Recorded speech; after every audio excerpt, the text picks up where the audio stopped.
On a toutes déjà ressenti ça, n'est-ce pas? Cette impression de lourdeur, un poids invisible qui freine nos élans, comme si on avançait avec un frein à main, et que chaque petite chose demandait un effort colossal. Oui, c'est une expérience très, très commune. Et ça touche au cœur de notre sujet, en fait. L'idée que chaque personne émet ce qu'on pourrait appeler une vibration, une énergie personnelle. Et attention, ça n'a rien d'abstrait. Il faut voir ça comme un champ d'influence. D'accord. Cette énergie, qui est le fruit de nos pensées, de nos émotions, ce n'est pas juste un état d'esprit passager. C'est une force active qui interagit avec le monde et qui, d'une certaine manière, Qui teinte la couleur de notre réalité, en quelque sorte. c'est exactement ça. Bon, l'objectif aujourd'hui, c'est donc de décortiquer un peu ce concept. On va essayer de comprendre ce qu'est cette fameuse vibration, comment elle influence notre quotidien, et surtout, on va chercher des pistes et des trucs concrets, accessibles, pour l'influencer positivement, pour retrouver une forme de fluidité, quoi. Mhm. Alors, entrons dans le vif du sujet. Quand on parle de vibration d'énergie, est-ce que c'est pas juste une manière un peu plus poétique, un peu perchée, de dire je suis de bonne ou de mauvaise humeur? C'est bien plus que ça. L'humeur du moment, elle peut être très volatile. Là, faut plutôt imaginer ça comme une signature énergétique, un fond sonore, tu vois, unique à chaque personne. Une signature. D'accord. C'est une fréquence qu'on dégage tout le temps et que les autres perçoivent consciemment ou non. On a tous fait cette expérience. On rentre dans une pièce et hop, on se sent bien, léger. Ou à l'inverse, après 5 minutes de conversation, on se sent Vidé? complètement vidé, comme si la personne en face avait pompé notre énergie. Ah oui, les fameux vampires énergétiques. On en entend souvent parler. Et ça m'amène directement à cette idée très connue de la loi d'attraction. Le fameux on attire ce que l'on vibre. Mais honnêtement, cette phrase, elle me chiffonne un peu. Ah, Bah oui, poussée à l'extrême, elle peut être super culpabilisante. S'il nous arrive un truc difficile, ça voudrait dire que c'est notre faute, qu'on l'a attiré. voir ça comme une loi punitive cosmique, quoi. L'interprétation psychologique est beaucoup plus intéressante. Notre état intérieur, notre vibration, ça agit comme un filtre. Un filtre. Oui, un filtre perceptif. Quand on est dans un état de frustration, de pessimisme, notre cerveau est littéralement programmé pour remarquer tout ce qui ne va pas. C'est un biais de confirmation. Ah d'accord, je vois. On va voir la place de parking qu'on nous prend, le bus qu'on rate. Exactement. Et ça renforce notre état initial. Donc, ce n'est pas qu'on attire magiquement les problèmes. Hmm. C'est plutôt que notre attention se focalise dessus, ce qui nous donne l'impression qu'ils se multiplient. C'est tout à fait ça. Et à l'inverse, quand on est dans un état de joie, d'ouverture, ce qu'on appelle une vibration haute, notre champ de perception s'élargit. On va remarquer le sourire d'un inconnu, une opportunité, une synchronicité amusante. Le monde n'a pas changé, mais notre regard sur lui, si. Voilà. La vibration basse nous enferme dans une vision tunnel.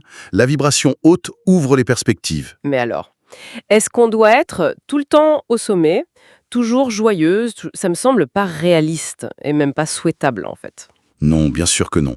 Le but, ce n'est pas du tout ça. Ce n'est pas de vivre dans un monde de bisounours. La tristesse, la colère, la peur, ce sont des émotions humaines, des messagers. Mhm. Le vrai enjeu, c'est de ne pas s'y enliser. Traverser une période de tristesse, c'est normal. Laisser cette tristesse devenir le fond sonore permanent de sa vie, c'est autre chose. L'objectif, c'est l'agilité émotionnelle.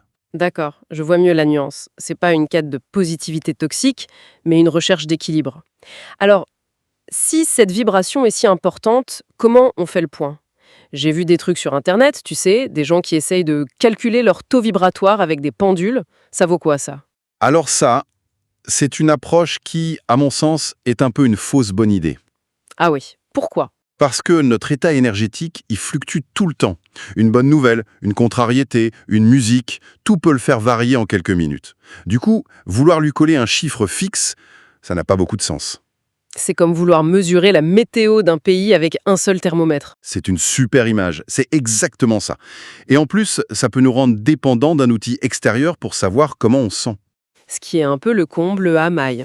Donc l'alternative, ce serait de développer une sorte de météo intérieure personnelle, devenir notre propre baromètre. C'est tout à fait ça. La compétence clé, c'est pas de mesurer, c'est d'apprendre à ressentir. C'est une capacité qu'on a tous, mais qu'on a souvent mise en sourdine. Il s'agit juste d'être plus attentif aux signaux. Quand on sent une baisse d'énergie, au lieu de la subir, on prend 1 minute pour s'observer, sans jugement. Tiens, quelles sont mes pensées, là? Mon corps, il est tendu. Et cette prise de conscience, c'est la première étape. C'est la plus puissante. C'est elle qui permet de se réajuster ensuite. D'accord. Bon, alors, concrètement, j'apprends à ressentir ma météo intérieure et je me rends compte que voilà, le ciel est un peu gris. Par où je commence pour ramener un peu de soleil? Il y a une étape de fond, j'imagine. Oui, et c'est sans doute la plus difficile, mais la plus fondamentale. Mhm. L'introspection. Ce n'est pas une technique rapide, c'est le travail sur les fondations. Il s'agit de s'interroger sur le décalage entre qui l'on est profondément et l'image qu'on projette, le fameux masque social. Ah oui, le décalage entre ce qu'on est et ce qu'on montre, ça doit pomper une énergie folle. Une hémorragie énergétique même. Porter un masque toute la journée, faire semblant, c'est épuisant. Du coup, l'introspection, c'est oser se poser les vraies questions. Est-ce que mon travail est aligné avec mes valeurs? Est-ce que cette relation me nourrit ou me draine? C'est un travail qui peut faire un peu peur quand même.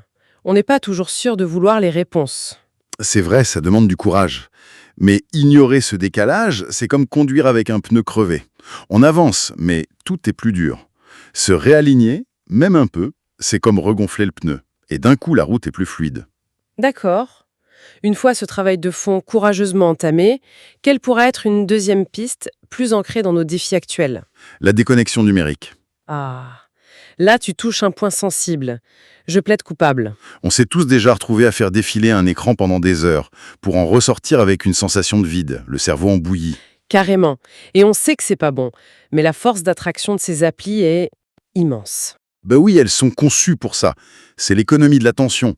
Chaque notification, chaque like, c'est une petite décharge de dopamine qui nous fait revenir.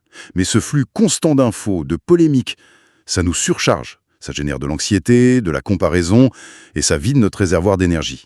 Alors on fait quoi? On jette nos téléphones à la mer? Pas forcément. L'idée, c'est de reprendre le contrôle. Ça peut être simple. Désactiver les notifications inutiles.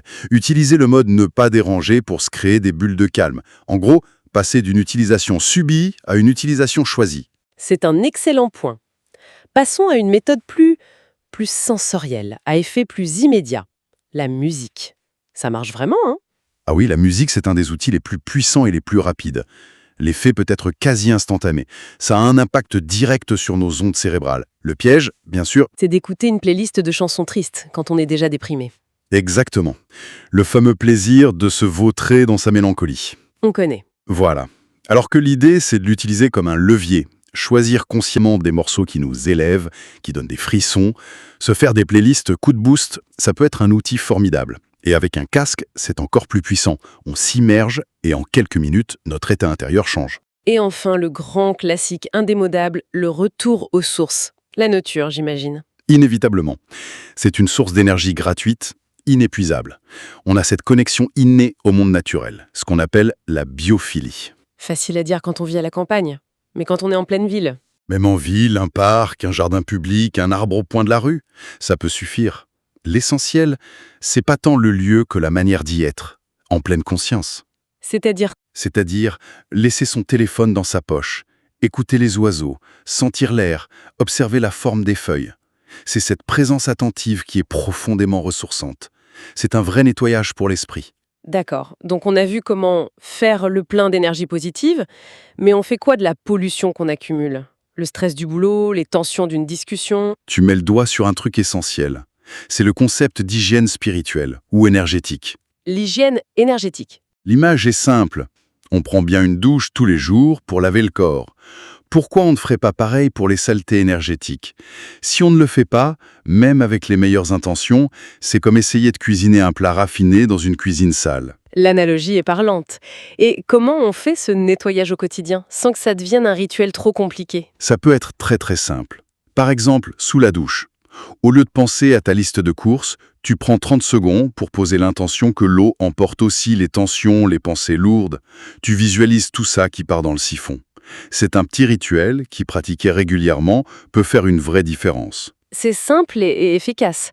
Pour résumer, si je rassemble les pièces du puzzle, l'idée centrale, c'est que notre état intérieur n'est pas une fatalité. Non. C'est un état actif sur lequel on a une marge de manœuvre. Et toutes les pistes qu'on a explorées, ce sont des outils pour agir dessus. Finalement, ça nous ramène à cette idée qu'on récolte ce que l'on sème, mais avec la nuance qu'on a apportée. C'est ça. Pas par magie, mais parce que notre état intérieur oriente notre regard et nos actions. On devient co-créateur de sa réalité. Plutôt que simple spectatrice. Exactement. Et les bénéfices vont au-delà du bien-être. Ça peut avoir un impact sur la santé, affiner notre intuition, et plus globalement, ça permet un quotidien plus fluide où les choses semblent se mettre en place plus facilement. On pourrait se poser cette question. Quelle est la plus petite habitude, la plus infime pensée que l'on pourrait choisir de changer dès aujourd'hui? Peut-être juste décider de remarquer une seule belle chose sur le chemin du travail. Une seule. Et cette petite chose, si on la répétait chaque jour, elle pourrait subtilement, mais sûrement, commencer à redessiner la fréquence de toute une vie.